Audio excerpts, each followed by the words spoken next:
are listening to episode 161 of Mitolife Radio. I am Matt Blackburn, and today we have the legend Morley Robbins returning to the show to elucidate further on bioavailable copper and all of the effects that active copper has in the body. And I love having whole shows on copper because it's the most misunderstood and demonized mineral. Everyone tells you that you're iron deficient and copper toxic. That's 99% of the mainstream alternative health world. They all parrot that information. And what's missing from the conversation about copper is retinol and tyrosinase and whole food vitamin C, and how ascorbic acid and other supplements throw off the reticuloendothelial system, the RES system, the iron recycling system of your body. No one ever told you that you're supposed to recycle 99% of the iron. It's not something that we need to supplement or get in large amounts in our food. And in fact, it's the opposite situation where our entire life, and most likely our parents' life, was megadosing iron via the food, via the water, via the supplements. And we have something called iron overload, which is an umbrella term for pretty much every chronic degenerative disease.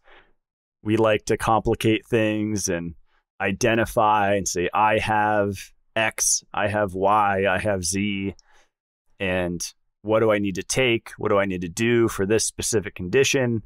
And if people can just understand that there is one disease, and it's called iron overload. And Morley has elaborated on this throughout the last 10 episodes we've done together on how copper is the chef that chops up oxygen. I'm so grateful to have this platform and this podcast to share these really suppressed messages, because you're not going to hear this on any of the big mainstream alternative health podcasts out there. They're just not going to do it because it goes against their sales, because they're promoting zinc, they're promoting liposomal ascorbic acid, omega-3 oils. When people ask me, why haven't I learned this before? That I'm iron overloaded and actually copper deficient, not copper toxic. Why haven't I heard this from my functional medicine doctor? They had me on all those supplements that make iron overload worse. Shouldn't they know this? Well, when people make a lot of money, they get a fog over their eyes, and that fog is made of dollar signs, and it prevents them from seeing reality as it truly is, that their supplements are actually causing harm. That's why I walked away from an algae oil business a few years ago that's still going to this day and still selling toxic algae oil that causes harm to people, especially being marketed to pregnant mothers. But you can keep going with it. Zinc supplements, liposomal ascorbic acid, these are very harmful to human health, and they create extreme imbalance in human physiology, specifically with increasing iron accumulation. And meanwhile, people are down talking coffee because adrenals or whatever BS they make up, and they don't tell you that coffee inhibits iron absorption. And coffee is very helpful for iron overload. That's why I do espresso every day. But the piece that people are missing is that they're magnesium, sodium, potassium deficient, and they're skipping breakfast.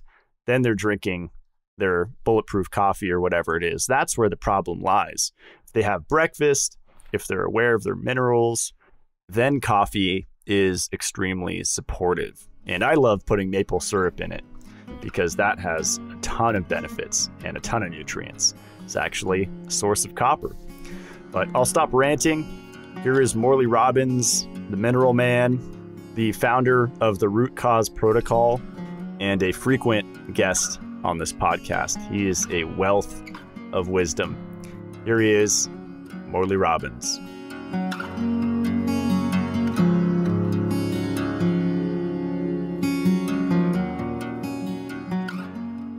All right, Morley Robbins, welcome back to the show.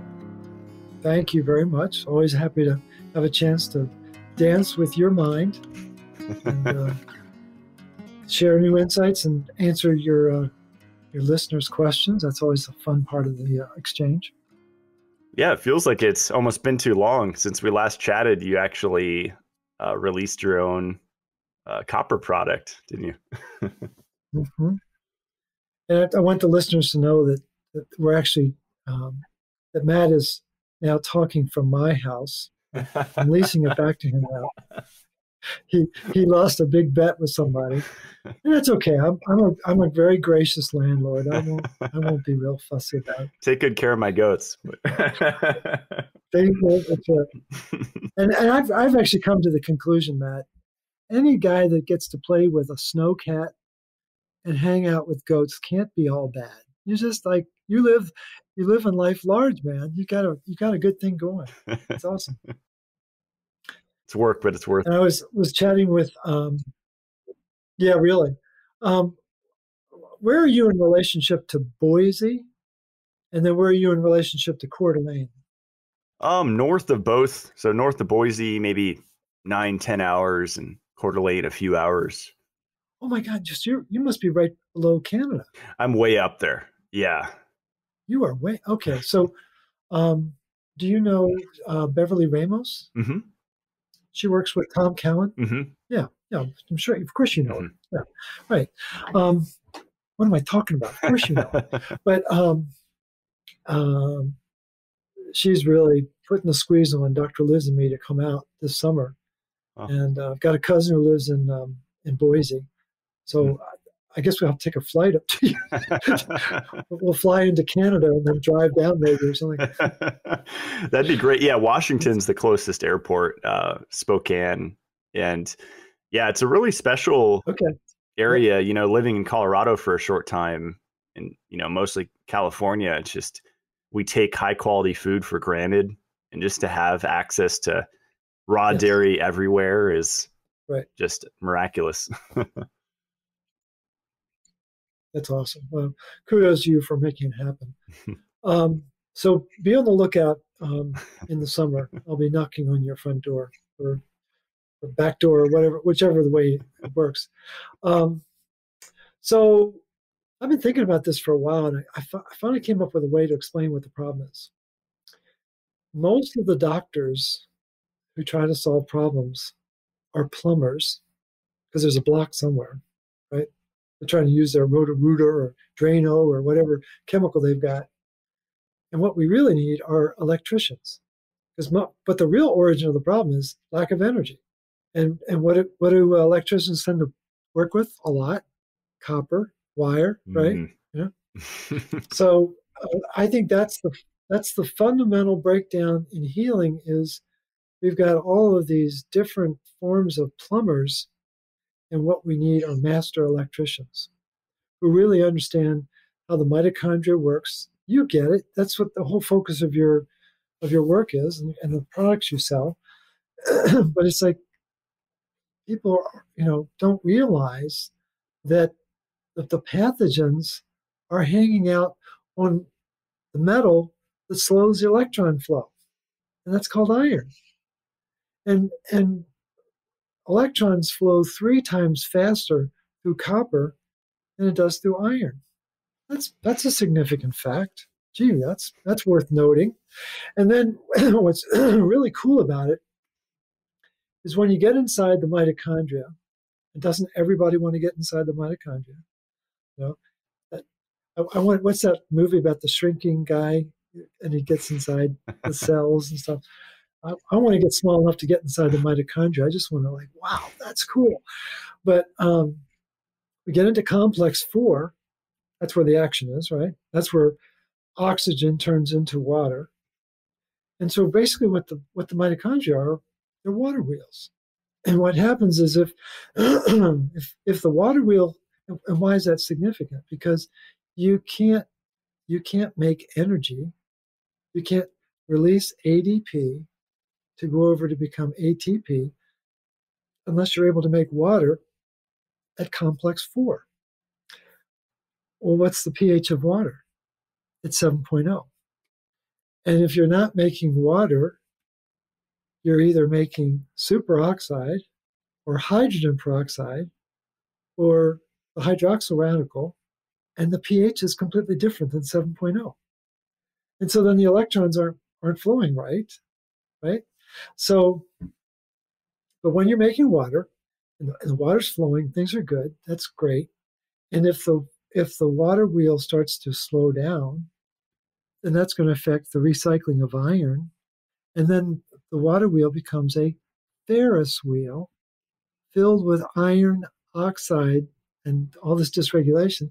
That's it, folks. That's the whole kit and caboodle. But what's really cool about it is inside complex 4, there are 2 copper centers and 2 iron heme proteins. And there's copper A, which has 2 atoms of copper, and there's copper B. And so copper A catches the electrons and sends them down. They've got to go through the heme A. Well, there's a heme A and heme A3. I don't know why. God knows, but there's 2 different hemes. And so it goes from copper A, heme A3. That's very important. And then you have this copper B. And that's the metal construction of the complex. And why is this really important? Because that heme A3, think of it as like a stove. And that stove has oxygen in this, or excuse me, it has iron in the center of it. Like all heme proteins have iron in the center. And then that heme protein is what holds oxygen so that copper B can slice and dice it to turn it into water. Now here's the catch. We're all familiar with, we all have kitchens. We grew up with a kitchen. We live in a home with a kitchen or something. We go to restaurants with a kitchen. And all kitchens have what? A stove, right? And what are the stoves made out of? Iron. They're all made out of steel, right? And what are these stoves doing? They're creating heat and fire, or it's what a stove does, right? Here's the catch. This is what's eluded all of these mitochondrial geniuses like Otto Warburg and Bernard Kadenbach, excuse me, and even Douglas Wallace. So we got a stove, right? And what we're supposed to believe is that the stove decides what it's going to cook, and the stove decides how it's going to slice and dice the food, and the stove decides how much temperature to turn it. No, that's not how it works at all, right? There's a cuisine artist. You got to have a word that begins with CU, right? So we can see copper, cuisine, and they're also called chefs. And so the copper B center is the cuisine artist to slice and dice the oxygen and turn it into 2 molecules of water. Well, that's a big deal.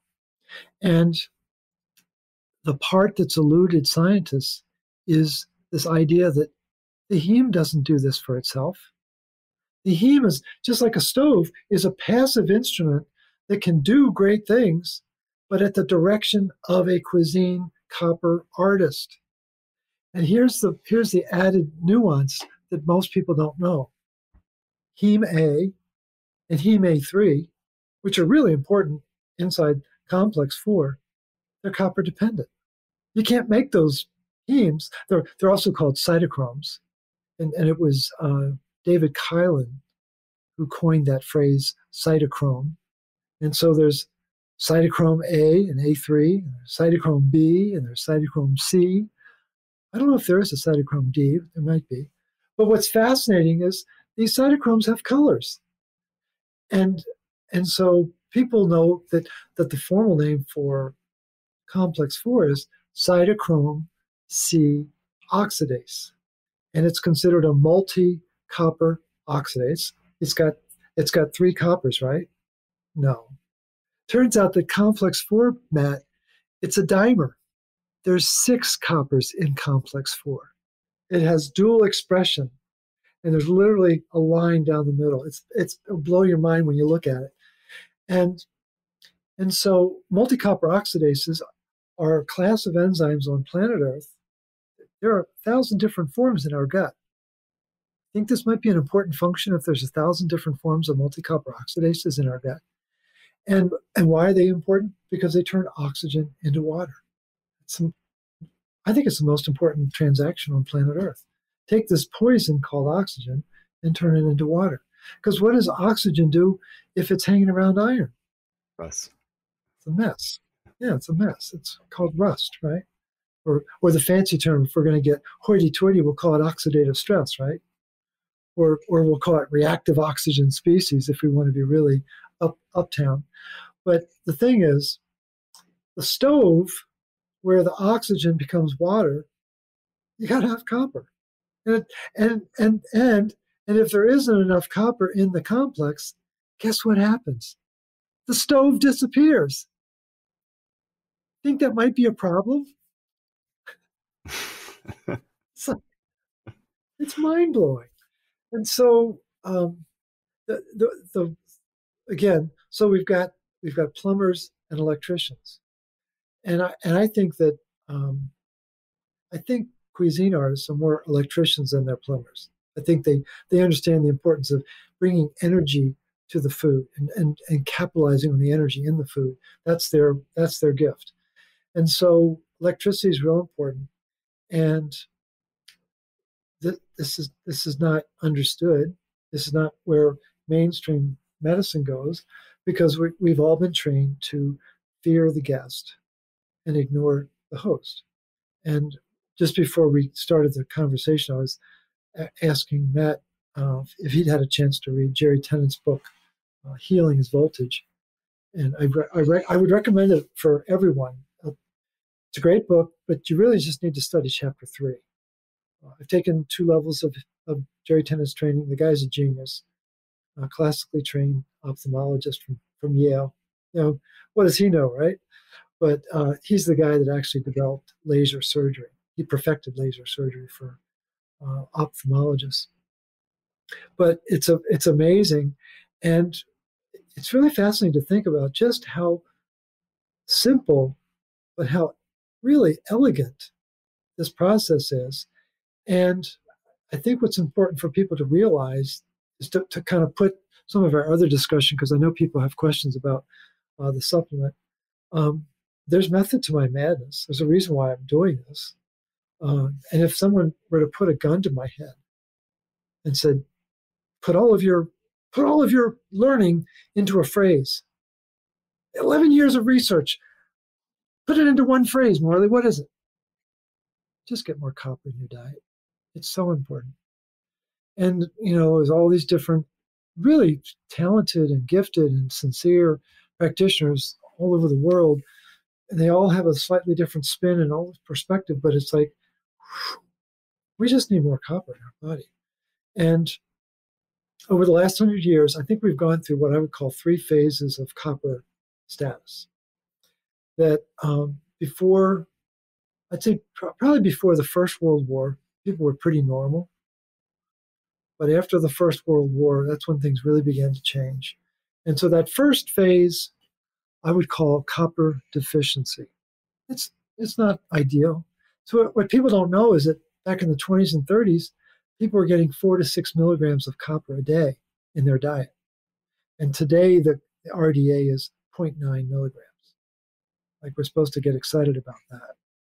And so the food system has changed. Matt knows that. I think the listeners know that as well. But 4 to 6 milligrams so basically they were getting a week's worth of copper every day. Think about that. And so when you start to use NPK and other farming chemicals, it starts to block the uptake of copper. And then the microbes don't have the mineral to put it in the root system. So that's when the things began to change. So the plants weren't getting mineralized. They weren't as healthy. They weren't as strong. And so they began to, what happens when an unhealthy plant gets surrounded by bugs? Well, they're going to take advantage of it because they can't put out the vibe to keep the bugs away, right? It's not a complicated model. And so we, I don't know how long that lasted, but the second phase is what I would call copper depletion. So deficiency is different than depletion. And copper depletion is a much more severe lack of copper. And as farming changed, as food processing changed, and as pharmaceuticals changed, we began to experience smaller and smaller amounts of copper getting into the organisms, both the critters and the two-legged and the four-legged, and then back to the two-legged. And so it's just, significant changes start to take place.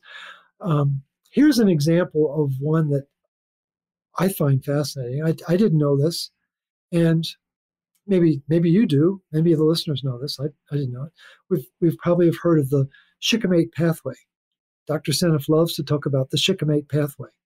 It's really important for our gut health, right?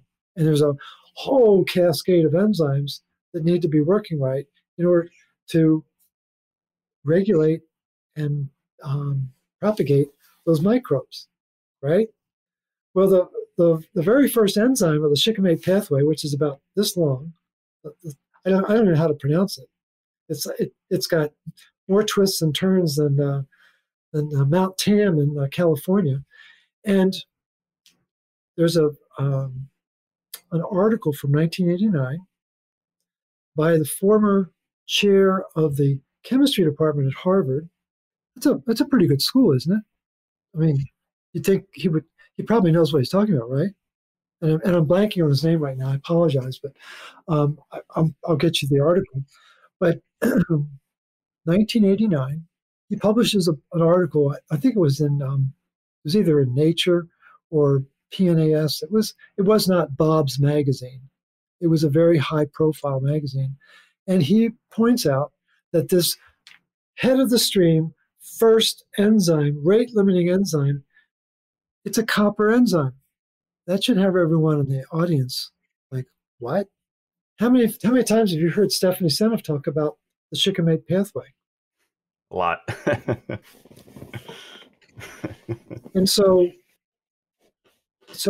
why is this important? Because if GMO is disrupting the shikimate pathway, what do you think its focus is? It's to get rid of this copper thing, this pesky copper thing. And so that's an important thing to know. Well, then there's a sugar called mannitol. You've heard of it, right? But you know how they keep mitochondria alive in science experiments? They feed the mitochondria mannitol. Did you know that? They're bathed in mannitol. And we're told it's a sugar when in fact it's an alcohol. Anything that ends in OL is an alcohol. Retinol, right? Alcohol, mannitol, sorbitol. Those are all alcohols. And I don't want to get into the biochemistry of it because we're both going to get tongue-tied and get confused. But the important thing is that mannitol has a relationship with sorbitol. Well, mannitol is our friend. Sorbitol is not our friend. Sorbitol chelates copper. What's a really rich source of sorbitol? If you really want to bulk up your body with sorbitol, go out and get a lot of high fructose corn syrup. Because high fructose corn syrup turns into ethanol, and then ethanol becomes sorbitol, and sorbitol has a proven ability to chelate copper in tissue. Well, that's a problem. And do you think that high fructose corn syrup might be prevalent on the planet today? Every restaurant. It's pervasive. It's everywhere. Absolutely every restaurant. Mm-hmm. And so we're getting doused with high fructose corn syrup and what's their favorite oil? Rapeseed oil. So don't get us started, right? So the thing is, this copper thing is really, really important. And what I was sharing with Matt before we got started is that I was having a phenomenal conversation with Jim Stevenson Jr. and Stephanie Center, who's a practitioner in the Tennessee area. And Jim showed this phenomenal picture. He's probably done it with you. I don't know that I'd ever seen it before, but he showed how the VDR and the active D and the RXR form this triad. But this particular one, thank God, had a little bubble, little pink bubble that said co-activator. And what that triad does with the co-activator is it then instructs the VDRE, vitamin D response element, to make the proteins that it wants to make, right? Coactivator. Let's see. Do you know what a coactivator is? It's a battery, baby. And so it turns out, buried in the research, is that gene transcription and histone metabolism and the nucleotide guanine all love copper.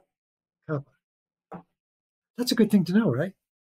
And what I've come to realize, Matt, is that there's thousands and thousands of these mechanisms that are buried in the research that are not, that they don't see the light of day.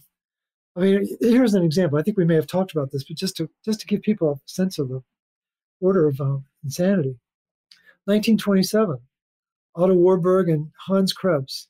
Hans Krebs was working for Otto Warburg in the period 1926 to 1930. That's a big deal. It's like, wow, you know, they both go on to become Nobel laureates. But Krebs, though, what's really entertaining is to see the tension between the two of them when they were writing articles in that 4-year period. It's like, whose idea was it? It was my idea. No, it was mine. I mean, it's actually in the articles. It's very funny to see how they would yell at each other about, well, no, that was my idea. But 1927, they decided to do something no one had ever done before. They took pigeons and geese and they bled them almost to the point of death because they wanted to create a state of true anemia. Let's get rid of all the iron and let's see how this little bird responds to that. So they did that. I think that was genius. I mean, I don't know who thought of it, you know, but what's important, and I've always found this experiment was referenced in 3 separate articles, only 3 articles that I found, and I've read about 7,000 in my day. I need to spend more time in a snowcat. That's what I need to do. I mean, but what they found is that when they depleted the blood, birds are still alive, and they wanted to measure what's the response of the blood to that loss of iron. And with the pigeons, there was a 3-fold increase of copper enzymes. And with the geese, there was a 6-fold increase of copper enzymes. Why? Because copper regulates iron. And they proved it in that article, and nobody knows about it. And so I'm reading this fascinating book about Otto Warburg called Ravenous. It's about the cancer metabolism and his obsession with cancer metabolism. And in a famous talk he gave in 1966 in Lindau, Switzerland, to Nobel laureates. It was on the 35th anniversary of his Nobel in 1931.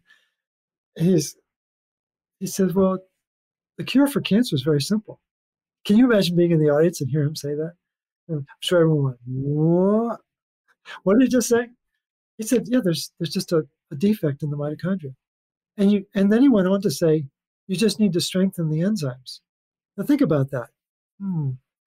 Enzymes inside the mitochondria. I mean, have you ever read that anywhere, Matt?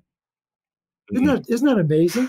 And what's fascinating is I've probably read maybe 20 articles by him. I don't know how many he wrote, probably a couple hundred, I'm sure, but I've read about 20. And what's the one word he never uses in his articles? Copper. Copper. He never uses the word copper. Kupfer. It would be in German. It would be Kupfer. I'm always looking for Kupfer, and he will never say the word Kupfer. And so what do we have in our liver? Kupfer cells. Think possibly they might depend on copper. Those macrophages in our liver. So Warburg calls complex 4 iron oxidase. He named it after the stoves. He didn't name it after the chefs. And therein lies the problem. And that's why we have all this confusion about, and we have this, the role that iron plays in the body is very important. But good heavens, 70% of it is waders carrying oxygen, hemoglobin, right? Another 10% is myoglobin, more waders carrying oxygen. And then we find out that these hemes in the mitochondria, they're just a stove. Here, I'll hold the oxygen for you so you can cook it up for us. And it's happening at a blistering pace. It's the complex 4 is feeding complex 5. And complex 5 is where ADP is becoming ATP. And the rotor is spinning 150 times per second. That's 9,000 RPMs for you gearheads. And that's faster than your little snowplow, right? I don't know what's the RPM on your motor on that snowcat. I don't know. I think it's around 3,000, somewhere around there, on average. So the 40 quadrillion mitochondria inside our body, we're spinning 3 times faster than the snowcat. And how do we cure cancer? Strengthen the enzyme of the mitochondria. And I don't know. I find the simplicity of it just is almost breathtaking. It's fascinating. And then the part that I think is really cool, that I don't know how deep we'll get into it now, but I have a fascination with retinol. That's one of my passions, and because you can't make bioavailable copper unless you have retinol, and I think what's really fun is that we have such I'd say not just respect but affection for each other's work, but we don't have to agree on everything, and I think there's a lot of confusion about retinol, and I think there might even be confusion about PUFAs. We can probably agree on that. But what I think is important for people to know is that one of the most important lipids in the body is called cardiolipid. It's a real important fat. Well, guess what it's made of? PUFAs. You can't make cardiolipid without PUFAs, and so again we're getting into this tricky realm of, whoa, wait a minute, what's that? And then what I'm learning of late is that retinol. I think this is absolutely mind blowing. So we know about ubiquinol and coenzyme Q10, right? And we know about cytochrome C, right? And what's the color of cytochrome C? It's red. And it turns out, what does complex 4 do with light? Well, complex 4 absorbs red light, but it emits blue light, which is why mitochondria are called purple bacteria, because they give off these lights are going through. So we got these cytochrome Cs going to cytochrome C oxidase to get oxidized and to get turned, flipped, lose their electrons, right? It turns out retinol is involved in the movement of electrons in the electron transport chain. Again, I think the role of retinol it's almost hard to fathom, because it's become demonized in the modern era. And you're so devoted to creating good goat milk, and there's a lot of retinol in that goat milk. God bless you for that. But what makes retinol so important is it allows copper to become bioavailable, because the retinol enables the copper pumps ATP7A and ATP7B to load up their enzymes. And if you can't load up those copper enzymes, then the body doesn't work right. And these enzymes are all over the body. And I think we have such a very narrow view of what's retinol's job in the body. And it's, again, we live in this world of dementia where everyone's lost in vitamin D. And you've had those conversations with Jim Stevenson Jr.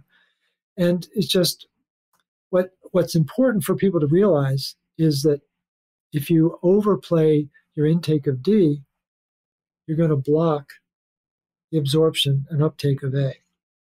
And it's not my idea. There's an article from 2013 by Mawson and another one by Conway, same year, even better than Mawson's. And where Mawson only has one reference, and it's a chicken study. We can't trust chickens, can we? No. But Conway references that same chicken study, but he has 6 more, proving that D blocks A uptake. And because people are not aware and they are suffering from dementia, they don't understand the importance of this retinol thingy, especially in an era where people are finding out, oh, well, retinol is a toxin. I've got vitamin A toxicity. Like, wow. So again, if you are worshiping at the altar of copper toxicity and retinol toxicity, maybe it's time for you to change your channel and start looking for better sources of information, because there's more to the story. So I'll just leave it at that. I just think that I think we need to be open to what are the best sources for these nutrients. And I think what really led me down this path of developing what is called Recuperate, besides my unending wit, was just we need to have more sources of copper. And basically what the product does is it takes a desiccated beef liver, and it takes spirulina, and it takes turmeric, and it sprinkles in some copper, just so we make sure we get it. And I know we can get lost in oh, wait a minute, copper 1 versus copper 2. And the thing is, what's important to understand is that the protein ceruloplasmin, which we've talked about ad nauseum, it probably expresses 20-some different enzyme functions. I mean, it is the ultimate antioxidant protein. It's the free radical scavenger, but it's ballyhooed as, oh, it's the ferrooxidase. It's keeping track of iron, making sure that it's keeping track of copper and iron. And as soon as you've got, quote, copper toxicity, that means your ceruloplasmin is not doing its job. And let's start there. Instead of gathering up all of the EDTA we can find to bulldoze the copper out of our body, why don't we figure out that, well, real vitamin C will lasso the copper, put it back to work. That's a good thing to know. And let's figure out what's the chemical that I keep exposing my body to that keeps blowing up ceruloplasmin, whether it's ascorbic acid, hormone replacement therapy, antibiotics, whatever it might be. And Matt, you probably have a handful that you can name too. But people need to understand that the ceruloplasmin protein gets denatured when it's around these chemicals, farming chemicals. Oh, that would be a problem. And so it's, again, the beauty of the body is how elegant it is, how simple it is, but I think it's not properly understood in traditional circles of nutrition and medicine. So I'll leave it at that and see what questions or comments you might have. That was all awesome. There's a lot there. It makes complete sense. Did it make any sense at all? Yeah. Okay. About 20 minutes back into your awesome rant, you made me think of, I mean, it seems complex to a lot of people. Like they're like, how can I remember all this? But like you said, it is simple. And when I look at the supplement industry, the reason why I started my own deal is when you talk about mitochondrial function, they're like, what about urolithin A? There's a supplement that has iron oxide in it with urolithin A, mitochondrial supplement. I'm like, what are you guys doing? Or NAD or NAC or whatever Yeah. mitochondrial liposomal booster that people are slamming. It's like, do you want to take 100 supplements a day? Like, do you really want to make life that complicated? No, and I think what I've come to realize, and again, people chide me for oversimplifying, but there's probably, when you really get down to it, there's probably a handful of nutrients we need in our diet, and then we can just kind of relax. But again, it's all predicated on the choices like you've made for real food. I'm going to I'm going to raise real food. I'm going to find real food. I'm going to eat real food. And you've made a conscious decision to make that the cornerstone of your daily existence. Not everyone's willing to do that. That takes a lot of discipline to make those kind of choices. So I commend you for that. Appreciate it. But I think no, really, I think there's a lot of misunderstanding out there. And I totally agree with you about we don't need 20 mitochondrial supplements. And, and if people don't know the work of Paul Cobain at Auburn University, 2004, 2006, where he discovered that, oh, wow, the model for human mitochondria is yeast mitochondria, and they have 50,000 atoms of copper in the matrix. Well, do you think the human body is going to have less? I mean, it's just it makes no sense. And so when you pull back the curtain on the mitochondria, it's a copper organelle. Complex 1, complex 3, complex 4, complex 5, the adenine nucleotide translocase, the phosphate, the PIC carrier, the phosphate carrier, the whole the mitochondrial pore that opens up.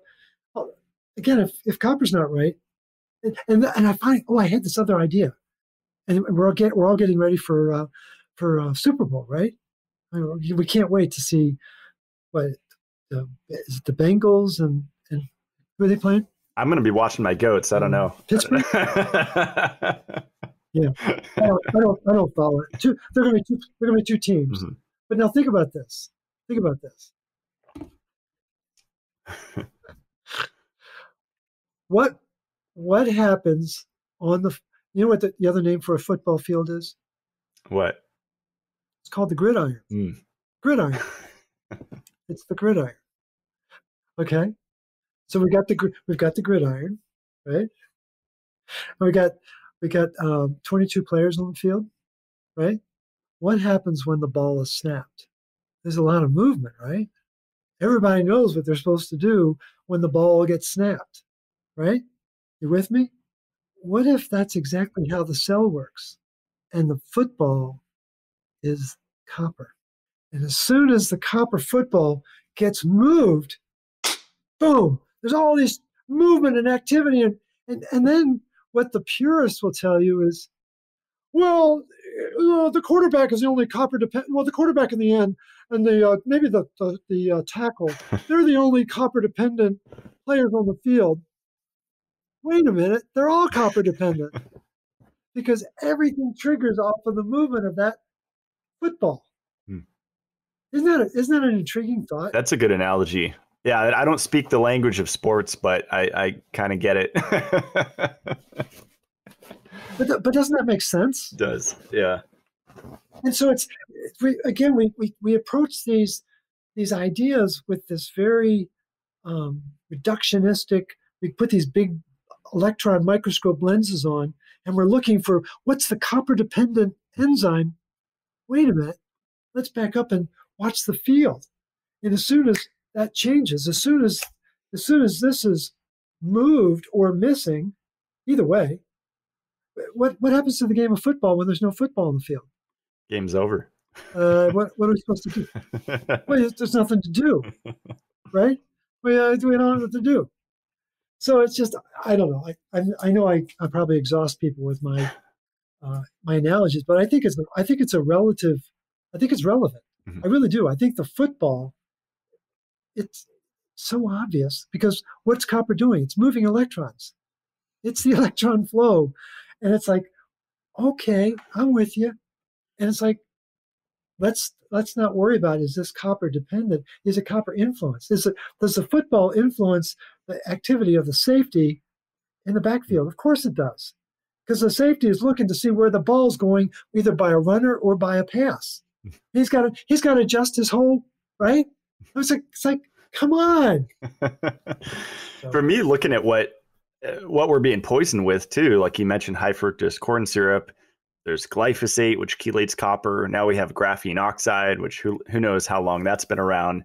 Right. But the list is really endless. I mean, then you get into the nutritional supplements people are taking, and that's chelating copper, ascorbic acid, and just goes on and on. That sells me alone. That's right. Well, and I was, again, thank you for sharing that article on NAC, which was a bombshell, because I think what the articles were saying, was alluding to the fact that NAC was somehow contributing to cancer metabolism. Did I read that right? Well, guess how you create cancer? Do you really want to know how you create cancer? It's actually very simple. Get rid of copper. This is so cool. Well, that would be a good place to start, but it's even more basic than that. So let's crank back the time machine 1 year before Warburg and Krebs are hanging out with those birds. Time frame is 1926. And the Nobel Committee was struggling with who they were going to give the Nobel Prize to that year. And it was a choice between this Dutch scientist named Johannes Fibiger, who was brilliant, and this pain in the ass, insufferable scientist named Otto Warburg. And they were being considered for a Nobel Prize for their respective theories of what causes cancer. That's a big deal, right? And it was such an agonizing decision, they punted, speaking of the football. And they didn't give out a Nobel in 1926. It was actually awarded in 1927. Fibiger, Warburg. Fibiger, Warburg. So Warburg said it's a metabolic condition. There's a defect in the mitochondria. It's become ravenous. It needs glucose. It's no longer able to use oxygen. It cannot oxidize sugar. It needs to ferment sugar. And because of that, it changes the whole cellular chemistry and what have you. Fibiger had a completely different model. He took rats and fed them cockroaches with parasites. And they got cancer. And so you've got these two competing parasite metabolism. And guess who they gave the Nobel to? Parasite. They gave it to Fibiger. Wow. And what's amazing, I mean, we're never really going to know what happened, but the Nobel gets awarded in 1927, and Fibiger dies the next year. I don't know whether it was mysterious. I shouldn't say it was mysterious, but it's like he gets this culmination of his career, and he's dead the next year. But before he dies, and this is why it's so important, he publishes an article indicating that he was wrong about his theory. That takes a lot of chutzpah to do that. When you get one of these. Did you know I had a Nobel Prize? Did you know I was given a Nobel Prize? I did not. That's it, folks, right there. Yeah, we're going to ignore the fact that there's chocolate in the center. Okay, so, but you get the Nobel and you say, "Hey, I was just kidding." It turns out that what caused the cancer, drum roll, retinol deficiency. Oh. That's what causes cancer. And again, and so he wrote an article the year that he died about retinol deficiency causing cancer. And there is a whole line of research around retinol deficiency causing cancer because retinol is pivotal in preventing cellular proliferation. You cannot proliferate a cell if retinol is there to stop it. Retinol is a master antioxidant, profoundly important. It shuts down hydrogen peroxide like that. And maybe it has something to do with these electron thingies, those little footballs that need to move in the electron transport chain. Maybe retinol, maybe like in our cars, we have oil, right, to allow the pistons to move, right? Maybe the mechanics of the electron transport chain need a fat lipid medium to move the electrons, which is a fascinating idea. But the thing is, retinol is, I think, probably the most overlooked and most misunderstood nutrient on the planet. And you got to be thoughtful about where you get it, what your sources are. And I think we are in complete harmony up until we get to cod liver oil. And it's like, we don't need to have that discussion or debate right now. I think the important thing for people to know is that we need copper. We really need retinol. It's so profoundly important. And we need other minerals and other nutrients, other vitamins. But I can't think of two that are more important than those two, because they're this team that you can't absorb fat. Let me back up. You can't absorb copper if you don't have fat in your diet, and you can't metabolize fat if you don't have copper in your tissue. Very important. And there was just an article a couple of years ago that reinforced that. I think it was 2016 or whatever. They updated their understanding of the copper's role in fat metabolism. That's a really big deal. And most people, as you well know, Matt, eat a low-fat diet. And they don't realize that by eating a low-fat diet, they think they're avoiding cholesterol, but what they're really avoiding is retinol. And that's where I think that's where the real crisis is. So, okay. In your research, a lot of yammering. That's all great. In your research, have you seen if baby vegetables have retinol? Because a frequent flyer in my show, besides you, is Adam Bergstrom, as you know, and he said that he comes from kind of a vegetarian perspective, which is interesting, and he said that in one of my shows, and it's been ringing in my head ever since, because I was under the impression that only animal foods have retinol, but apparently he found research that says that baby vegetables has it as well. I don't know how much, but Well, I have not read that, but I think it's certainly possible. Because when you go back to the beginning of time, retinol was on the planet a long time before vitamin D. Retinol is a light sensor. What are we going to do with the photons? It's time to use the photons. And what is vitamin D? It's sunglasses, folks. It's shades. It's a light filter. It doesn't let light through. Why is there a seasonal variation in vitamin D? Because in the bright sunlight of the summer, we need more vitamin D to block out the light. We don't need so much. People don't understand that. But that's fascinating that baby vegetables, early plankton, I don't know, did they have retinol? I don't know. That's a fascinating idea.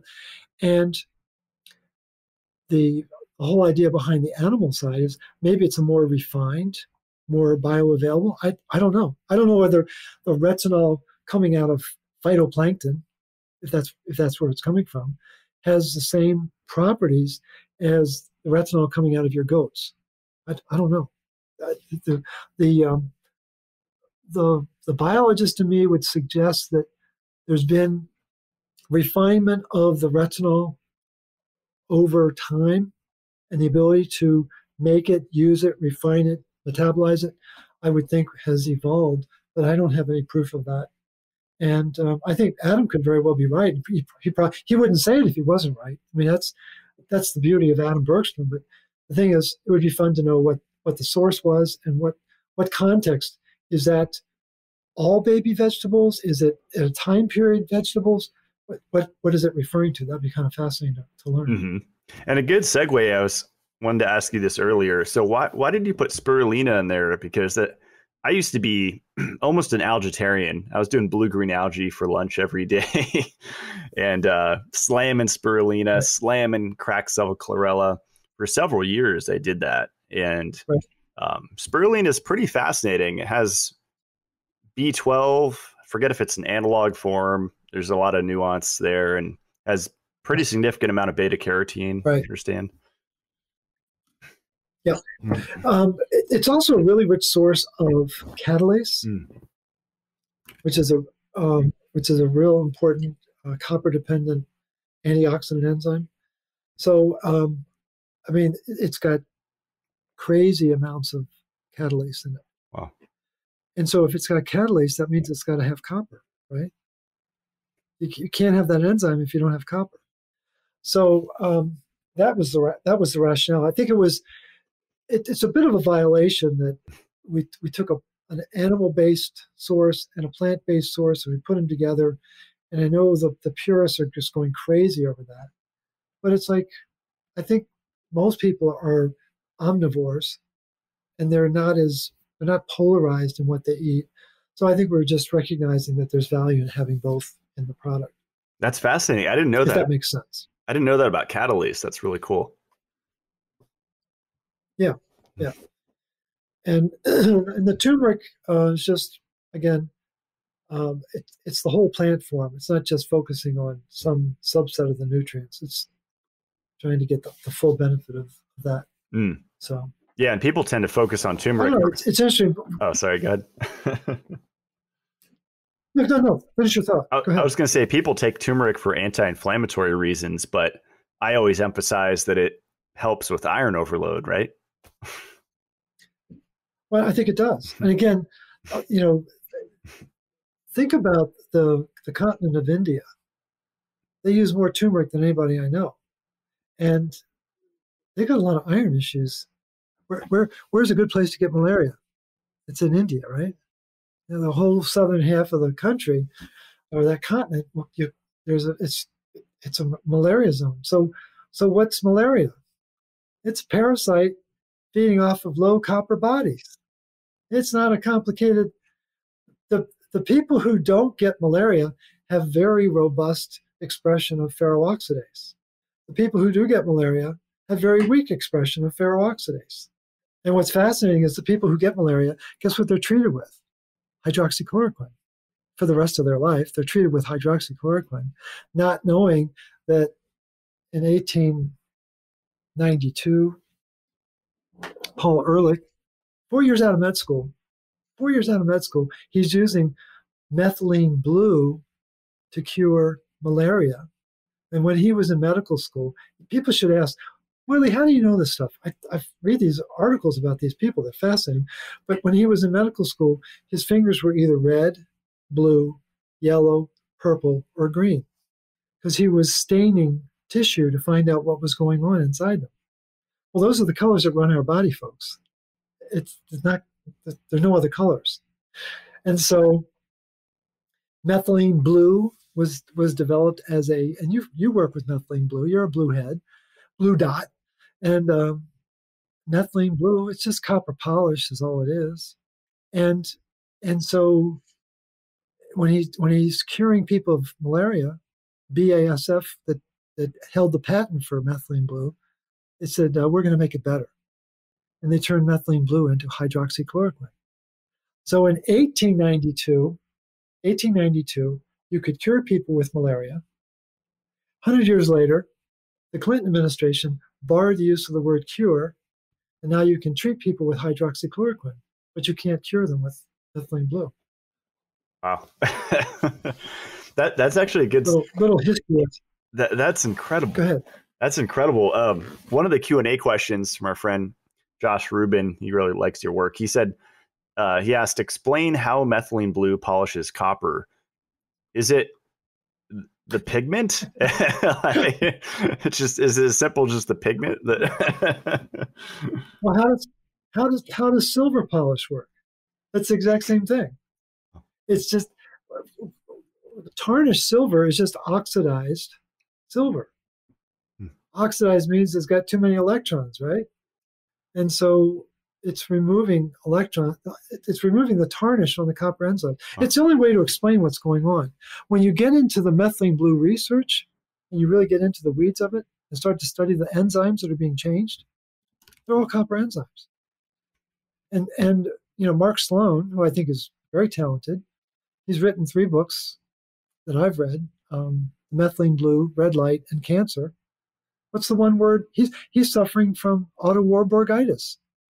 He doesn't say copper anywhere in any of his books. So it's like, come on. I mean, what's the mitochondria absorbing? Red light. What's it emitting? Blue light. Okay, so light's real important for the mitochondria. What's copper that's doing all that? And if you don't have copper, you're going to get cancer, just as you said. Because if you don't have retinol, then you're not going to be able to have bioavailable copper. It's like, so I think, and Josh, I'm simplifying it. I don't have a biochemical understanding, but I think it really is nothing more than taking the excess oxidation off of those enzymes so they can get their copper luster back. Because what does copper love to do? It loves to pass electrons back and forth. It'll do that all day long. That's what it's here for. So. That's great. This is a good one. This is probably my fault. Was someone asked this? Aren't copper supplements playing with fire? So to refine that question, would you say it's playing with fire if there's no retinol with it, like a colloidal copper or something like that? Right. No, we're going to get into some very squeamish subjects because there's been this taboo for decades about copper supplements, especially in the +2 form, right? And that seems to be the only form that's out there. Copper sulfate, copper chloride, copper gluconate, all these different forms. I'm wondering, Lauren Pickert's GHK copper cream and copper serum, do you know whether that's +1 or +2? I don't. I don't know what the GHK valence is. So there are some out there, but there are some new ones coming out, like Natural Immunogenics has copper hydrosol, which is supposedly a pretty good. We just started working with that, and it seems to be without issue. I'm enjoying it. But I think the question about is it playing with fire is this fear. I think where copper gets a bad rap, and it's a legitimately bad rap, is people took copper away from food. And when you take copper away from food, it seems to affect digestion, and then it seems to affect brain function because people get racing thoughts and things like that, especially if people are somewhat sensitive. So the rationale for mixing the copper with the food was eliminate that problem and just build it into the design. And what's fascinating, the formulator of the product has a network of physicians that he works with. And one in particular, it's a very high volume center for hormone activity. And Recuperate has changed their practice. I would argue for the better. But what they're saying is that they don't need to draw labs as much. And they don't need to monitor the client activity as much. Why? What do you think what would you guess might be the mechanism behind hormone synthesis? Think energy might be involved. Think reacting to oxygen species might be involved. And so we've been trained like circus bears to believe that hormones run the body. They don't. Oxygen status runs the body. And if there's not enough copper and there's too much iron, you're going to get all sorts of smoke, exhaust, and then you're going to need hormones to come in to move the minerals to try to respond to the exhaust. So it's a different way of looking at it. But I absolutely respect the question about are we playing with fire? To date, the response has been very favorable. And we're like a month into this. This is not like it's 10 years. So the baby was born, and right now people want to see if it can run a marathon. It's like, let's be reasonable. Let's see how it survives over the next couple of years, and see what we can learn from incorporating. And I think it's a very natural step to begin to focus on, well, is there going to be a recuperate for retinol, a recuperate for vitamin C, a recuperate for magnesium? That's kind of on the table now. It's like, are we going to develop a line? And there's a part of me that's like, wow, that's exciting. There's another part of me that says, when do I get to go play with the goats and just kind of enjoy life? So use the snowcat. And then a snowcat, right? So maybe I should just head up to Idaho, and I'll just clear the snow for you, and just stop worrying about all this research. Well, I think it's a fair question, but I think it's a premature. We're seeing some very good results, but we don't have anywhere near enough to know what's the spectrum of results. So let's leave it at that. I really like what you said, that hormones don't run the body, oxygen status does. I don't know if you saw recently, I came down with the thing, the C, and I was just down and out for 3 days and felt like I got hit by a truck. And I think I got it from a boosted person from my research and talking with friends. That's my intuition on it. But right. I felt like, makes sense. I felt like I didn't have enough oxygen. And so I jumped in my hyperbaric chamber, and I was doing like 2 sessions a day, which is very rigorous. And that's the main thing that helped me. Right. I was doing ozone and other stuff, frequency therapies. But the one thing that really helped a ton was I felt like I could breathe. I felt like I had more energy after the hyperbaric. So really, that's so cool. Yeah. and I've heard others that have done that. And the colleague of mine who got it, she was using a nebulizer with magnesium chloride oil and distilled water, 1 part magnesium chloride oil and 15 parts water. And she said when she did that, suddenly she could breathe again. I don't know what I don't fully understand that. I mean, we know how important magnesium is, and I think magnesium helps carry oxygen. I don't know. That's the world that I'd love to tackle, is where does oxygen really go in our body, and especially in our blood, and it gets to our cells, and then it gets to our mitochondria, but nobody seems like, well, it's a gas, so it just diffuses in. Wait a minute, it's a gas in our blood. Why are we carrying it on these waders? Why don't we just let it go wild? Why do we have an active transport in the blood, but we have passive transport when we get to the cells? That doesn't make any sense at all. So, but that's very cool that you were able to knock it out that quickly. Yeah. Were you doing any other chemicals? Any other? I was using methylene blue, and then I've been playing with ivermectin. Well, I was putting the frequency of hydroxychloroquine in my goat milk. So I was using like frequency homeopathy, and that seemed to help. And then I've been doing 1% ivermectin in a enteric coated capsule. So with a syringe, filling a enteric coated capsule and taking about 2 of those a day, playing with that. And that seems to be very effective. Even just as an anti-parasitic, ivermectin is pretty incredible. Pretty powerful. Absolutely. Very cool. Yeah. And that's actually a good. Well, glad you bounced back. Appreciate it. Yeah. Yeah. I think even healthy people can get it. It's just how quick do you bounce back? And exactly. I would want to chat with you a little bit about parasites. I forget if we've spoken about this in previous episodes, but I just ordered a book called This Is Your Brain on Parasites by Kathleen McAuliffe, and I'm excited to dive into that. And I read one years ago when I was in college on parasites. I'm trying to remember the name.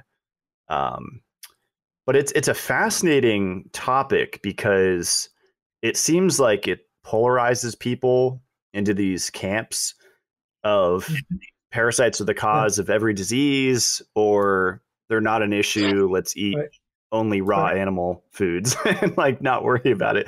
I'm in the middle, but I think that parasite overload is a real issue because of copper deficiency and iron overload. Would you agree with that? Absolutely. I totally agree with that. And again, I don't know which, did I send you I sent you the natural goat care, which Pat Colby lays it out so beautifully in that book. But the four cornerstones of intellectual deficiency that exists with a lot of practitioners is they don't know about mineral metabolism, they don't know about oxygen metabolism, they don't know about energy metabolism. The mitochondria it's just a word for them, and they don't know about parasite metabolism. So it turns out that those four are that's the corners of the gridiron. That's it right there. And the the the what again the adage is strengthen the host, attack the guest. That's the sine qua non of those are the choices you have in healing. And I think what parasites represent is maybe the hybrid of the two, because these are very ancient critters. They're very smart. And what Pat Colby and her farming peers learned back in the 50s and 60s is that when Big Pharma came out with chemicals, they used to use copper sulfate all the time to feed to the goats, and the goats, the parasite load would lessen, and they were fine. But then Big Pharma, after the war, started experimenting with chemicals, and one of the chemicals they put in it was arsenic, and the goats started dying. Well, then they started modifying it, and this went on for like a decade, and the farmers finally gave up, and they said, the chemicals don't seem to be working. Let's go back to the copper sulfate. And that's been the mainstay of animal husbandry for decades, probably maybe even centuries. But the point that she makes in her book is any animal that is copper deficient will get parasites, and any animal that has parasites is copper deficient. It's that basic. And so, given that humanity has a diet that's copper deficient, could it possibly be that we have parasites? And I don't want people to think that I'm suddenly turning into Dietrich Klinghardt, who I have a lot of respect for. The guy's brilliant. But it's like we've got to recognize that given that they live on iron but disrupt copper metabolism, that's the interface of attacking the guest and strengthening the host. We've got to deal with them, I think, and methylene blue is a mechanism. Ivermectin, another mechanism. But I get nervous knowing that that ivermectin gets a Nobel Prize in 2015. Nobel Prizes, we've been trained to think that when you get a Nobel Prize, you're a good guy, right? You know, I'm a good guy, right? But I'm not sure. And so I don't, well, the example being nitric oxide. Folks, that was a total scam. You don't know that copper creates endothelial nitric oxide. It's like, that's one of its jobs. But because people are copper deficient, they can't fire up enos, and so we need a drug, right? We need a drug. So the parasites, I think, and you have great experience and insights around this. They can't fight frequency. They can fight chemicals all day long. They are really smart when you start pouring in chemicals. They'll slice them, dice them, but frequency, a Rife machine, or the Pearl that you've got, or a Hulda Clark Zap, or whatever it might, whatever the system might be, Spooky 2, I don't know what the pecking order is of those machines, and I'm sure there is one. But and then biomagnetism would be another alternative. That's kind of a low-tech machine. But these critters cannot fight frequency. That's their downfall. And then again, we're back to the genius of Jerry Tennant, understanding that pH, its potential for hydrogen, what's potential for oxygen, what's potential for energy. Oh, it's a funny way of spelling frequency. PHREQUENCY, because the pH vibrates. Each pH has a different vibrational pattern. And again, it's all about energy. So So I think they are a force to deal with. I think, to your point, what you have to be careful of is not to get lost in the particle and lose sight of the field. And you got to be able to, like those Max Escher prints, you got to be able to see both of them at the same time. That's a really good point. Yeah. I think, I'm a big cigar fan, and not every day, but once or twice a week. And I always trigger people when I do that. And I always make the point that it's a pesticide, nicotine, and there's a lot of other components in it, but it's a really powerful traditional anti-parasitic that's been used. Absolutely is. My mom was a heavy smoker and a heavy drinker, and I didn't know until about a year ago. Oh my gosh, she was imbibing in the perfect anti-parasite, because she was one of the sickest people I've ever known in my life, and it was all parasites, I'm sure, stem to stern parasites. So yeah, that's very true. This is a real. Yeah, I'm sure your followers go crazy when they see you with a cigar. That's pretty funny. Yeah, my mindset is, as long as whole food C is coming in and vitamin E, those two seem to mitigate the oxidative stress from the carbon monoxide. Yeah, absolutely. I'm with you there. This is a good question. How would you know when you've reached proper copper levels? The full Monty iron panel? That is a great question. If you have energy? No, that's really what it is. We have what we call the habits of daily living. Did you get a good night's sleep? Did you wake up refreshed? Do you have an appetite? Are you able to easily eliminate your waste? And does your mood match your situation? If you just won the lottery, you should be pretty happy. If one of your relatives just died, you should be sad. And believe it or not, there are people that are all cattywampus about that. But those are basic patterns of behavior that should be effortless in our daily life, and just having the energy to get through the day. So my day starts about 4:30 or 5, and I'm going strong to about 10:30, and then I'm like, it's time to get some rest. And how old are you, Matt? 34. Okay, so I'm 2x Matt, because I'm 69. I'll be 70 this year, and I'm not playing with goats, and I'm not playing with a snowcat.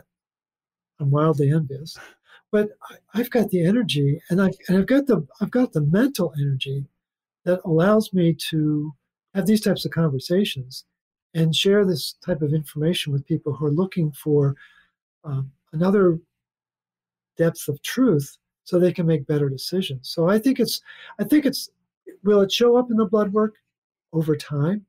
I think the blood work is usually very slow to make the changes, and hair as well. But again, it's you monitoring your energy level, as you said, but just the nuances of it in terms of the sleep, the appetite, and things like that are so important. Those are just clear indications of good energy. That's great. My friend Amy asked about T cells. She had sent me a COVID study, how that affects the T cells. I'm just curious your thoughts. Is there a copper connection with them? No, there is. To answer the question at the surface, yes.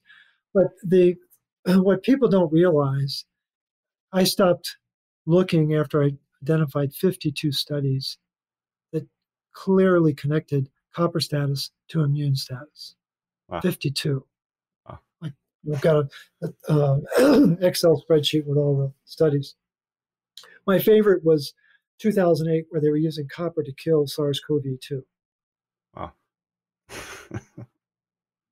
Didn't hear a lot about copper in 2020 or 2021, but so I actually I've got a presentation on T cells.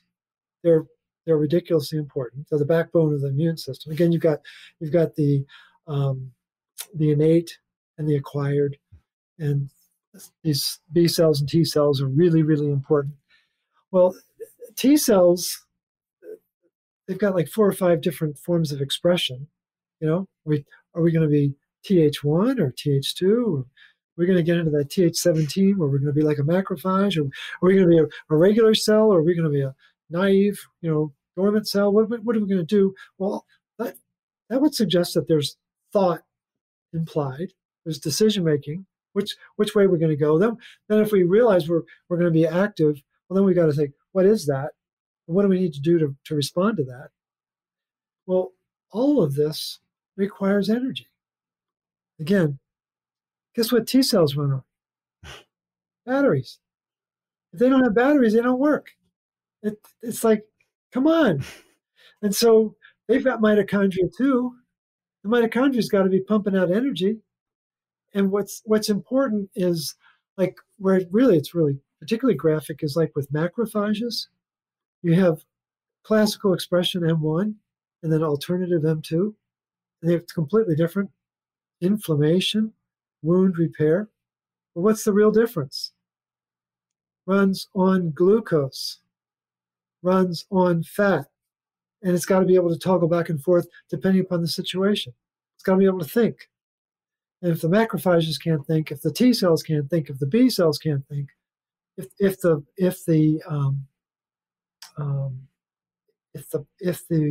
neutrocells can't get into their burst function, do you realize that the burst is based on that the burst doesn't work without this? You can't do burst without this. And all that's buried in the research. It's out there. You got to dig for it. Like panning for gold dust, but it's out there. And there's some amazing studies that talk about the importance of copper to not just both the innate and the acquired, but the interleukins. It's absolutely amazing. Why does interleukin 6 rise in an inflammatory process? Because its job is to stimulate the synthesis of ceruloplasmin. Because it realizes we're not burning things so well, we better make more bioavailable copper. I mean, it's like this goes on and on. Interleukin 2, copper dependent. Interferon gamma. Interferon gamma needs to hook up with ceruloplasmin so it knows what to do with iron. They're passing iron back and forth between lactoferrin and interferon. It's like, well, that's pretty important to know. And the team that really explained that beautifully, it was Douglas Kell and Etheresia Pretorius down in South Africa. Kell is over in UK in Manchester. And in 2020, they wrote about the role that lactoferrin can play to stem the issues with COVID. Wow. Pretty important. But it's been buried in an era where people aren't supposed to know how the body works. Yeah. Is it an oversimplification to say that supplementing hormone D is going to suppress your innate immune system? So I think Jim Stevenson talks about that, right, in relation to the VDR. You're trying to get me into trouble. Let's just say that the last thing I would take to strengthen my immune system would be a vitamin D supplement. I think the most unsettling research there's an ancient conserved gene called hypoxia inducible factor 1. It's a smoke alarm. It's really what it is. We're not burning oxygen right. And it's been on the planet a long time. And it's a very important gene. Again, it's studied a lot in cancer because we're told that hypoxia-inducible factor 1 and VEGF cause angiogenesis, and that's what causes the spreading of the cancer, and we've got to get rid of the copper so that doesn't happen. At least that's the classical thinking of oncologists. But the most unsettling research I came across from Israel, 2008, was where they were using active D to silence hypoxia-inducible factor. That should make all of your listeners run down the streets like their hair's on fire. Because would you, here's a really basic question, Matt. You're a smart guy. But would you take this out of your smoke alarm? No. Would you do that willingly? So you don't have any mechanism to know whether there's a problem. You know, it's gone, it's missing, and just go about your day and just assume that because you don't hear the bleep, bleep, bleep, bleep, bleep, bleep in April and October, well, it must be okay. We're talking about one of the most important, it influences like 1,600 genes in the body. It's like, are you kidding me? So again, and the point that Jim makes beautifully, which I think is one of his hallmarks, is, well, vitamin D can go 15 different ways. We don't know which way it's going to go. We don't know if it's going to go active. I mean, it's just, people have been corralled into this very Disney-esque image of how it works. And what's the letter that, how do you spell Disney? Start with D, right? And so it's just, I think people have been sold a bill of goods, is really what it comes down to. They don't realize how much programming has gone in over the last 30 years around vitamin D. Yeah, my wheel's spinning mentioning hypoxia-inducible factor, because that's one of the big benefits of hyperbaric oxygen therapy is it's stimulating that, because it's, you're getting all this oxygen into the system for an hour or whatever, and then you get out and then your body thinks there's a deficiency, so it pumps up hypoxia-inducible factor. And there's studies on wound healing and all sorts of stuff of what that does. It's a pretty important thing. Well, it is very important. It's a profoundly important. And what people just need to know is that copper is intimately involved in hypoxia-inducible factor. And so if the reason why copper is on the planet, there's only one reason. Only one. Oxygen was killing everything. It was all anaerobic before oxygen came. And so you got to be able to work with oxygen. You've got to be able to incorporate it and take advantage of the energy that it brings. You've got to be able to diffuse it. And there's only one player on the planet that does that. And so I'm very conservative. Again, that's part of the difference when you're 1x versus 2x. You get more conservative when you get older. You just will. You'll see the world a little bit differently, which is fine. It's beautiful. Vive la différence. But the thing is, I'm very conservative about adding oxygen, hydrogen, things like that to the body, unless the person has good bioavailable copper. And that's my justification and rationale. And the point that like Ben Edwards makes all the time with me is, he said, Morley, you're not faced with rescue therapy. And he's absolutely on point. I don't get in the middle of life and death situations. That's not why I'm here. I'm trying to prevent problems, not save people before the brink of death. And so I'm just very careful about those types of contributions to the body. And last question, Morley, this one's from me. I know in a previous show we did, you said we only need 2 milligrams of copper daily, if I remember that right. And I've been thinking about that since you said it. What if you get 6 or 10 or 20? And granted, you have enough retinol coming in. Right. Does that change depending on the no, I think iron overload status? Yeah. No, it's a wonderful question. Dr. Liz and I have an old Fanny Farmer cookbook from the early 1800s. It's really a cool cookbook, and you would laugh when you see the recipes, because it's all based on butter and heavy cream and all these, and the meats are all copper rich meats, of course. And so our ancestors had this natural chemistry from the food they ate that had the minerals and it had the right fats and things like that. And now we're into the era of microanalyzing and reductionistic thinking wherever possible. And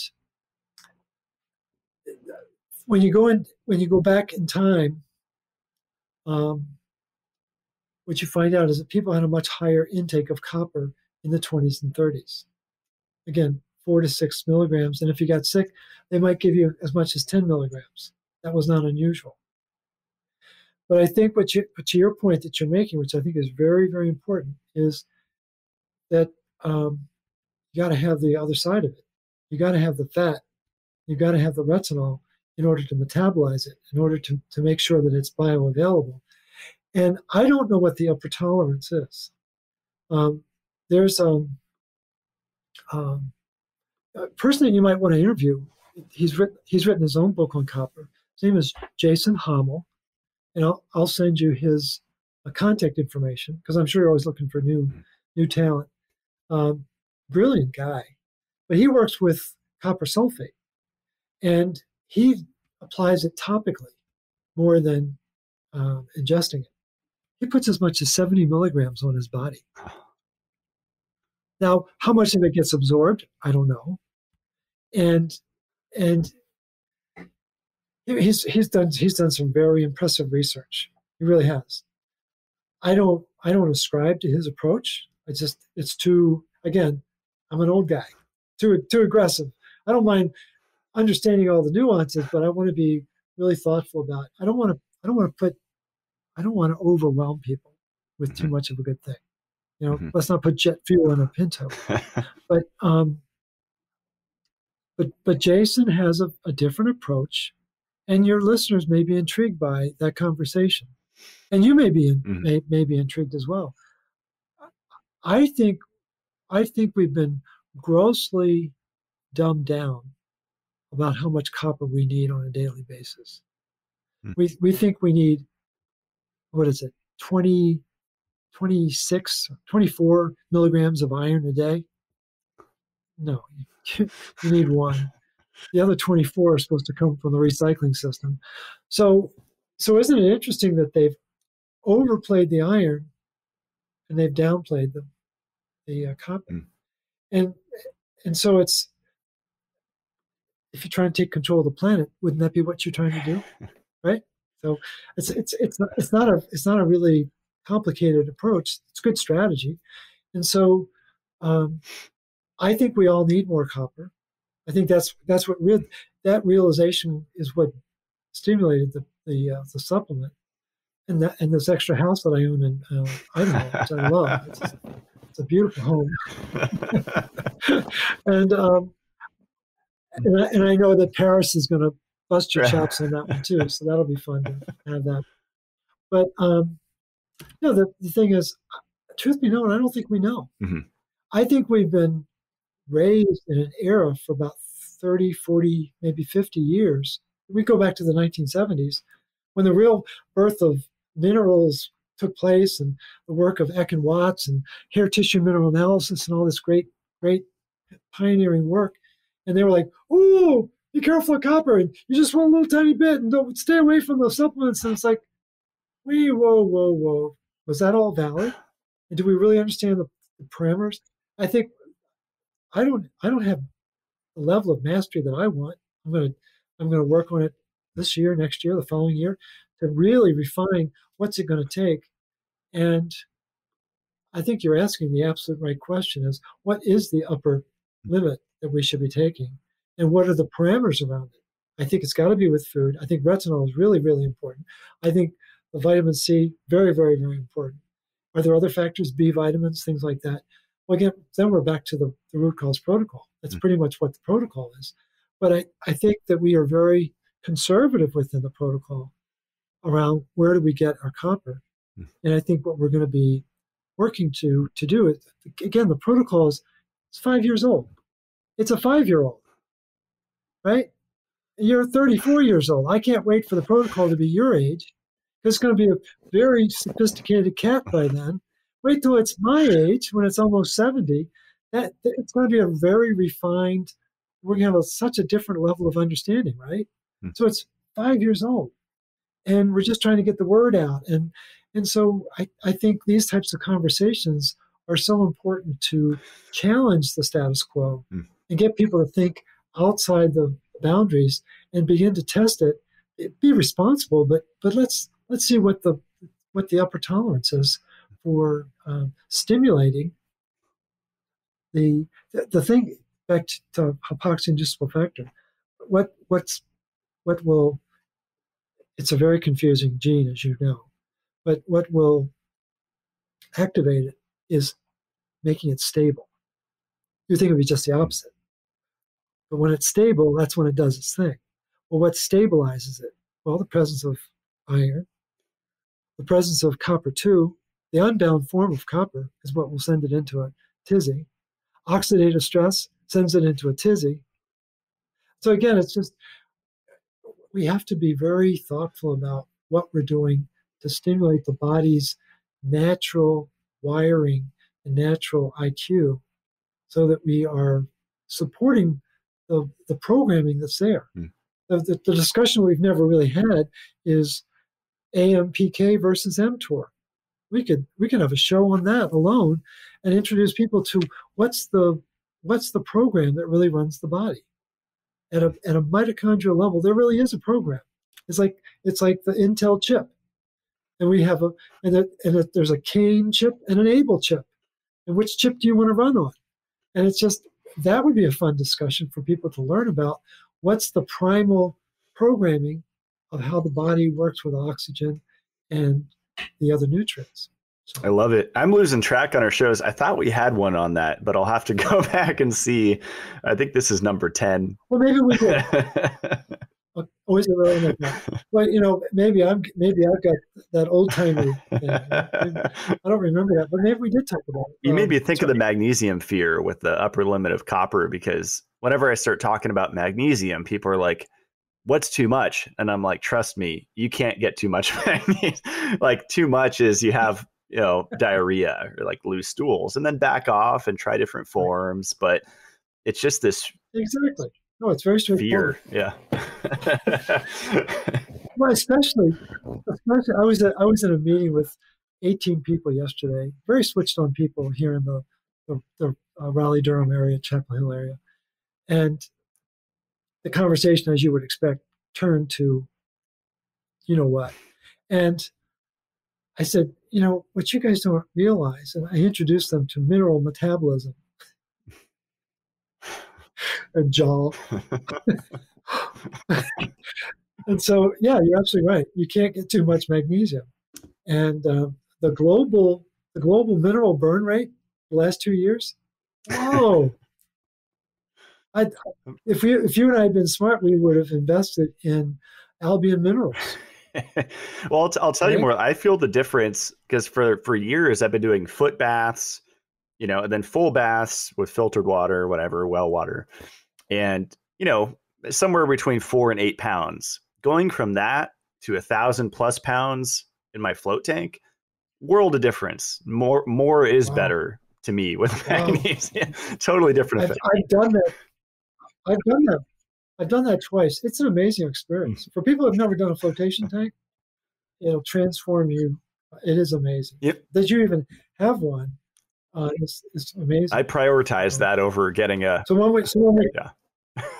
What's that? So when we come out, when we come out in the summer, we'll be hanging out in the flotation tank. That'd be really cool. Absolutely. Well, my friend Max that owns my float tank company that I got mine from, Serenity Floats, he was saying, he made a really interesting point that you'll be fascinated by. He said, at the float spa facilities, you can just Google float spa in your town and go and do one. It's usually what people do.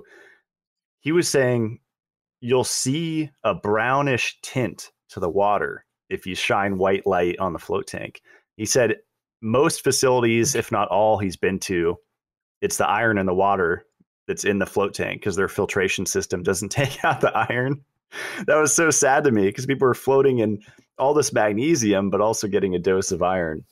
It's unbelievable. I think that's very important. I think I have long suspected that the water filtration systems somehow ignore iron. Mhm. That's my working hypothesis. Mhm. And it's it's a real vexing issue, as you well know, especially for you being in a more remote place. You're dependent on well water. Well, actually, fortunately, this house is spring fed, but my first Idaho house was on a well, and it was only about 40 feet. Okay. And after a year and a half or so, we took out the Wow. whole house sediment filter, completely caked. The first two were Yep. sediment, like 20-inch cartridges, completely brown. Right. Yep. So sediment does it. Sure. It's just, No, I don't know it. how effective. Yeah. Well, the point that people need to know is that if you have well water and you're real careful about the drinking water, but you take nice hot showers, a 10-minute shower in hot well water is the equivalent of drinking 10 glasses of that same well water. So people need to be really thoughtful about, how am I dealing with the iron in my water? Because it's all over the country, it's all over the world, and I think the filtration systems are challenging. Mm-hmm.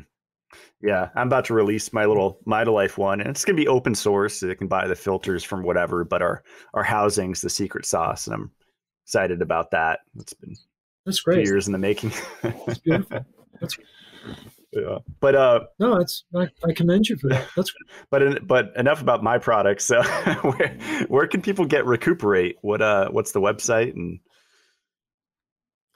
it's the company is Formula IQ, and I think the actual website for it is I probably should look that up, right? I should know this, right? This is like going to a meeting and forgetting the business cards. Is it right? the Iron Truth? I think I found it. That tells you how old. Yeah. No. No, the thing is, name is activatefiq.com. Got it. Cool.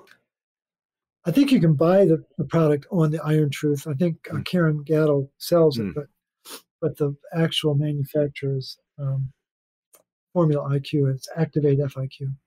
And so people, if you want to give it a test drive, that'd be great. And then for those who haven't purchased my book, I think that'd be really cool if you could do that. And please write a review.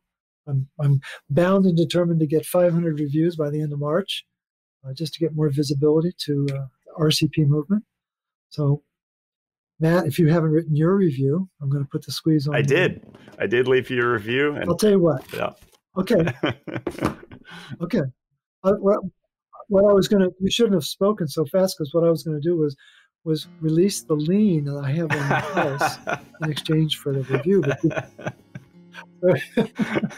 so you've already done the review, so I'll just hold on to the lien to it. There's some other card I can play downstream, I'm sure. I love it. Well, always appreciate your wisdom, Morley. It's always really fun, and you get the wheels turning. And I might start giving copper sulfate to my goats. I haven't been experimenting on them like I usually do, so can't. Yeah, Pat Colby has a specific formula in her book, and I can't remember. It's dolomite and copper sulfate and something else, and it works wonders. Wow! So awesome. Thanks, Morley. Stick around as we close out the show. Okay, thanks so much.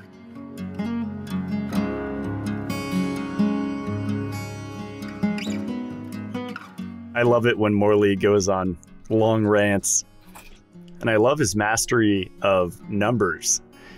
Really fascinating stuff with the RDA of copper being 0.9 milligrams currently, and in the 20s and 30s we were getting 4 to 6 milligrams, 4 to 6 times the amount of copper. That's wild. I also love that Morley is open-minded enough to change his mind. That's a very rare quality nowadays. I did that with my beliefs about supplementing DHA, omega-3, and I was definitely attacked for it. And people said, I can't believe anything you say now because you changed your mind on this one thing that you were so passionate about. And I think that's a true sign of intelligence, to not only be able to take in new information, but actually assimilate it and turn around and actually take action with that new information that fits into this big puzzle that you're putting together. I think it's a really beautiful thing. And I think it's great that Morley's incessantly beating the copper drum, because I see it stirring people up and starting conversations, even if it's still limited to copper toxicity. At least we're talking about copper, because I'm bored of hearing about iron deficiency anemia. Let's talk more about copper and ceruloplasmin and how you need retinol to load unbound copper into ceruloplasmin, and how tyrosinase from whole food vitamin C plays a role in making copper bioavailable again that's floating around your system. These very basic concepts can absolutely change someone's life. They've changed mine, because my goal is just having more energy to be able to do more. I run a homestead here in Idaho by myself, host the podcast, have a really small Mitolife team that help me out. But it's a lot of energy. And that energy doesn't come from thin air. It comes from glucose and magnesium, ATP, but also copper, which no one ever talks about in the context of having more energy. And I know a lot of people are dealing with fatigue, but also depression and anxiety, which is a manifestation of energy deficiency in the brain. And you're not going to get energy from MCT oil or butter. It's understanding these dynamics and what works together for you to make energy. And maybe the most important piece is chopping up oxygen and turning it into water, which is the job of ceruloplasmin. So if you're new to Morley's work, head over to therootcauseprotocol.com. You can find practitioners to work with one-on-one. Morley's new book, which I highly recommend, called Cure Your Fatigue. And if you haven't heard the previous episodes that I did with Morley Robbins, go back and listen to all of them. I just spoke with a man that was hospitalized for getting vitamin D3 or hormone D injections on top of oral supplementation. And he went to the hospital because he was having severe heart problems. So this is a real thing. Supplements can definitely land you in the hospital bed, or your friends and family. So this information is really important, and it can absolutely save lives and improve lives. I'll put the link below where you can purchase Morley's new supplement, the Recuperate. Just doing the stops can absolutely change a life. And that means throwing out your zinc, your ascorbic acid, your iron, obviously, your fish oil. And then if you combine that with adding in the right supplements, safe supplements, then you can see a tremendous improvement in your health and energy levels, which I think is really cool. We can all use more energy. If you want to support my work, you can go to matt-blackburn.com. I have my CLF protocol up there, and people always ask, can I do this with the root cause protocol? And the simple answer is yes. I'm a big fan of taking pieces from various areas and putting it together into your own program that works for you. And my brand is called Mitolife. You can find that at mitolife.co. A lot of really cool products on the website. The whole food vitamin C resiliency just came back in stock. And my good friend Kitty Blomfield just interviewed me on her Win It Life podcast about whole food vitamin C. And I really appreciate Morley's information on it. There's actually a whole section in his book called The C and D or Not to C and D. And he pointed to this really good article by Dominique Richard. It was written in August 2016. It's called Quantitative Analysis of Vitamin C Complex. And that's a really cool free PDF that just lays out the damage that ascorbic acid supplements cause and why you really want to do a whole food vitamin C like camu camu or amla or rose hips, because those all contain copper at their core in the tyrosinase enzyme. So whole food vitamin C will actually help with iron overload, whereas isolated ascorbic acid will make it worse. Just that one piece can improve so many lives. So I'm really grateful for Morley going on tons of podcasts and educating people about this really important issue, because supplements absolutely harm. And I think a lot of nutritional supplement companies don't care. I've seen that firsthand. They don't care that they're harming people. They're just after the money. So that is not the goal of myself and Mitolife. It's service to others. It's helping people improve their life. And it's absolutely possible to escape the matrix and come out the other side a free, sovereign human that has a functioning body. So that's it. Only a few more minutes of daylight here in North Idaho. So I'm going to hit my wood burning sauna. Been being more consistent with that and feeling really great from it. New episode released every Friday. A lot of really cool ones lined up for you guys. Thanks so much for your support and sharing the show with your friends. Stay supercharged.